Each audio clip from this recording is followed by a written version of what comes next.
Welcome to Swole Hammer.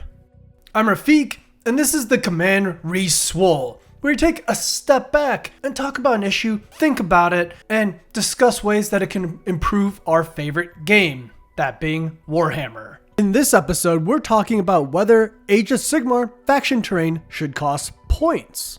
To preface this all came from a random shower thought that I had, where I was thinking, in Warhammer 40k, all the fortifications, i.e. faction terrain, cost points. When in Age of Sigmar, none of your faction terrain costs points towards your army. So I threw up a poll on the Swole Hammer community page, and the vast majority of you do not want your faction terrain in AoS to be taxed, which is fair. The results seemed a little obvious to me, but I kind of wanted to think about it a little bit further, hence why we have this Command Re-Swole. So I thought of it, and there are some kind of issues with AoS faction terrain right now, and them generally kind of being free. The first thing is that Age of Sigmar faction terrain has either too little or too major of an impact on your army's performance.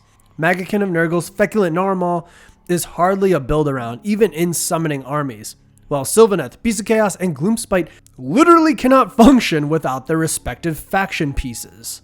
All of this is made worse by the fact that, good or bad, a lot of faction terrain is hard to find.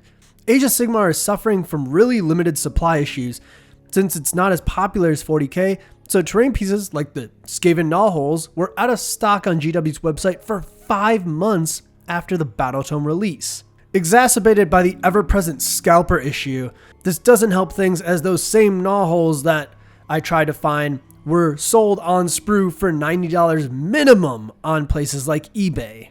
These near impossible to find terrain pieces are gateway taxes that punish new players and old players alike to this game, and it's generally just not a good look. And lastly, at zero cost, it makes the inclusion of your faction's terrain a complete afterthought, which is ironic because it's a game designed where your decisions should fully matter. The solution is not straightforward here. 40k's faction terrain costs points, and even the good ones hardly get played. But 40k is also a game where you stretch your points as much as possible. In Sigmar, it's common to be missing 20 to 50 points on a list to get your triumph or make room for an endless spell.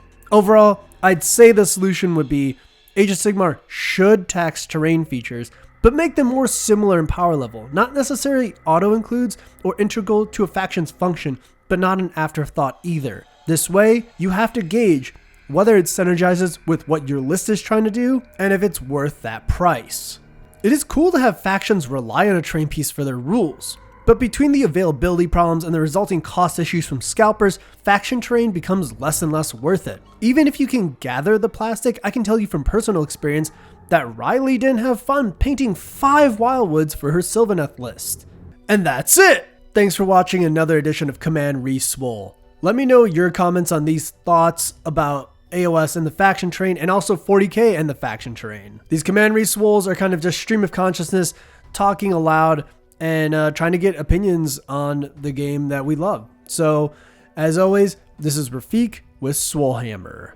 Stay swole.